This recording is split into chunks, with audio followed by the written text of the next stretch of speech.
ठरलं तर मग मध्ये सध्या वेगवेगळे ट्रॅक्स सुरू आहे। एकीकडे कल्पनाला असे वाटत आहे की अर्जुन सायली बाळाचा विचार करत आहे। दुसरीकडे चैतन्य साक्षीकडून तिने खून केल्याचं सत्य वधवून घेण्याचा प्रयत्न करतो आहे।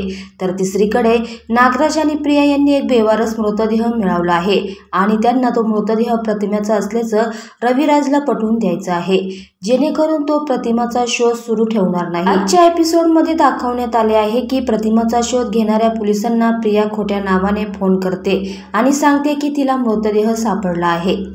त्यावरून प्रिया तिच्या कटामध्ये यशस्वी झाली आहे, कारण सुभेदार कुटुंबीय आणि रविराज प्रतिमाच्या शोक सभेसाठी एकत्र जमल्याचे यामध्ये दिसत आहे।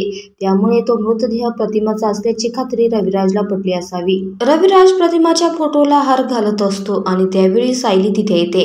तेव्हा पूर्ण आजी असं म्हणते की तिला सायलीमध्ये प्रतिमाचा भास होत आहे आणि म्हणून ती रविराजलाही सांगते की त्याने फोटोला हार घालू नये। हा सगळा प्रकार पाहून प्रियाचा तिळपापड होतो आणि ती सायली जाब विचारते की तिने तिच्या आईची साडी का नेसली आहे। प्रियाने तागा करूनही पूर्णाजी सायलीकडे प्रेमाने बघते। अर्जुनही हा सर्व प्रकार पाहून सुकवतो।